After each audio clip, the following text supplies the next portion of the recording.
Hello and welcome to the the Hill and Ponton VA video blog. I'm Matthew Hill. Carol Ponton. And today we'd like to talk to you a little bit about we're talking about a series on big mistakes vets make and problems that are presented in their claim that interfere with them getting the benefits they deserve. And today we just want to talk briefly on C&P exams, comp and pen exams. Compensation and pension exams. And essentially, these exams are issued by the VA. The VA has a duty to assist you to win your claim, and if they feel that what's missing to grant benefits are either a medical opinion about the disease being connected to service or a medical opinion about the rating, the severity of the disability, then they're generally going to send you to a C&P exam. And we only see cases where there's already been a denial, but so usually there's been a compensation and pension exam. And that usually is the biggest reason for the denial, right, Carol? Exactly. So what is a compensation and pension exam? The person that's deciding your case looks at the evidence and says, okay, we're missing something. Are we missing the service-connected problem, or are we missing the diagnosis and how bad your condition is? Mm-hmm. So they will set up a compensation and pension exam to have you evaluated. Now, they are going to say on their notes exactly what they're looking for. Mm-hmm. You don't know, but if you call the people that have set this up, they will tell you it's a PTSD exam, if that's what you're claiming. That it's an exam for your back.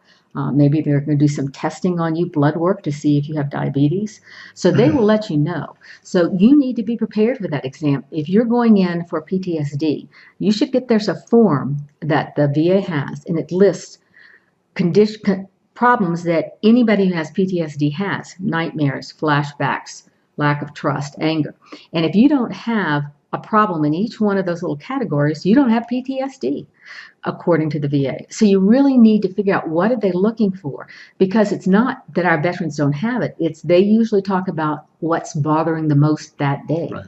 So they may have lots of nightmares, but they have an anger problem. And on the way to the VA exam, they got in a fight with somebody that was driving near them. So you need to make sure what are they looking for so that you give them all of those things. I would say on that, if you know the exam you're going in for, you get a buddy statement or two, or people who live with you or close friends, to just write what they observe in you, not how great a guy you are and how all this stuff, but today I see Fred, I see him wincing when he bends over. He has to sit down after walking up a flight of stairs. I help him with his yard because he can't do it anymore. And those are things you want to take with you. We always recommend that our veterans take somebody with them, a witness, a wife, a child, or somebody. Majority of the time, they're not going to let, as in 90% of the time, they're not going to let that person back into the exam room with them. However, if you have these buddy statements and you can at least hand them to the person, I'd keep copies for myself, but you have these buddy statements that you hand to them.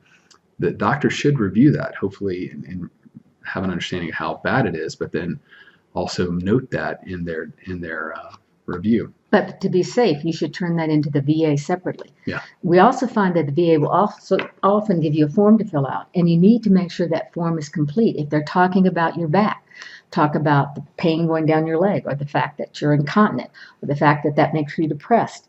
This is your chance to put everything down, because often veterans will go in and they're there 10 minutes or less, and then they end up seeing this huge compensation and pension report, goes on for pages, and they go, where'd they get all this information? It makes it look like the doctor really sat down and took time with you when he didn't. But a lot of times they just copied it off whatever the form was that you handed in. So if that's the case, you want to make sure this form is complete. The other thing that I tell veterans is, this is the one time a doctor from the VA is going to see you. So if you're going in and most of the time you're at home in your pajamas and you don't shave and you don't get your hair cut, don't dress up for this person. They want to know, how are you really functioning in life? And if that's the way you are, it's your chance to show them what your day-to-day existence is, and you don't need to put makeup on that. And that's a big mistake that I see. The veterans, maybe the spouse, maybe the person that lives with them says, oh, you can't go looking like that. You need to take a shower. You need to do this. Well, if you don't usually do it, don't do it. Let them see how this condition has affected you. Well, this is our blog on C&P exams and their importance, and how we see they can be messed up and veterans not get the benefits they deserve due to what happened there. Thank you for tuning in. And again, we have several other big mistakes we see that you should be able to find on this channel. Thanks.